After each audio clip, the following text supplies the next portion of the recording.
Hello everyone, welcome back to my channel. ನಾನು ಇವತ್ತು ಶೇಂಗಾ ಉಂಡೆನ ಹೇಗೆ ಮಾಡೋದಂತ ನಿಮಗೆ ತೋರಿಸ್ಕೊಡ್ತಾ ಇದ್ದೀನಿ. ಶೇಂಗಾನ ಈ ರೀತಿಯಾಗಿ ಚೆನ್ನಾಗಿ ಹುರಿದ್ಬಿಟ್ಟು ಅದನ್ನು ಚೆನ್ನಾಗಿ ಸಿಪ್ಪೆಯನ್ನು ತೆಗೆದುಕೊಂಡು ಇಟ್ಕೊಳ್ಬೇಕು. ನಾನು ಇದಕ್ಕೆ ಅರ್ಧ kg ಶೇಂಗಾ ತೊಗೊಂಡಿದ್ದೇನೆ, ಹಾಗೂ 200 ಗ್ರಾಮು ಬೆಲ್ಲನ ತೊಗೊಂಡಿದ್ದೇನೆ. ಗಟ್ಟಿ ಬೆಲ್ಲ, ನಿಮಗೆ ಯಾವ್ದು ಬೆಲ್ಲ ಆಗುತ್ತೋ ಅದು ತೊಗೊಳ್ಳಿ. ತೆಳ್ಳು ಬೆಲ್ಲ ಆಗಬಾರ್ದು, ಗಟ್ಟಿ ಬೆಲ್ಲ ತೊಗೊಳ್ಬೇಕು. ಈ ರೀತಿಯಾಗಿ ಚೆನ್ನಾಗಿ ಸಿಪ್ಪೆನ ಬಿಡಿಸ್ಕೊಳ್ಬೇಕು. ನೋಡಿ, ಇದನ್ನು 200 ಗ್ರಾಮು ಬೆಲ್ಲನ ತೊಗೊಂಡಿದ್ದೀನಿ. ಈ ರೀತಿಯಾಗಿ ಬಾರೀಕಾಗಿ ತುರಿದು ಇಟ್ಕೊಳ್ಬೇಕು.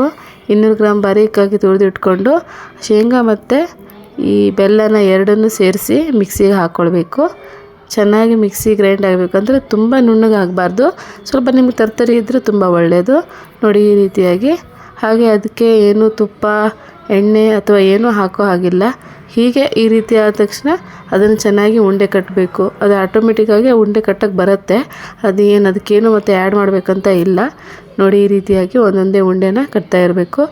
ಹುರಿದಿಟ್ಕೊಂಡು ಶೇಂಗಾನ ನೀವು ತಿಂದರೆ ಅದು ಪಿತ್ತ ಆಗುತ್ತೆ, ಅಥವಾ ಅದು ತಿಂದರೆ ಒಬ್ಬೊಬ್ರಿಗೆ ಆಗಲ್ಲ, ತಲೆನೋವು ಬರುತ್ತೆ. ಸೊ ನೀವು ಇದನ್ನು ಈ ರೀತಿ ಉಂಡೆ ಮಾಡಿಬಿಟ್ಟು ದಿನ ಒಂದೊಂದು ತಿಂದ್ರೂ ಏನೂ ಆಗಲ್ಲ.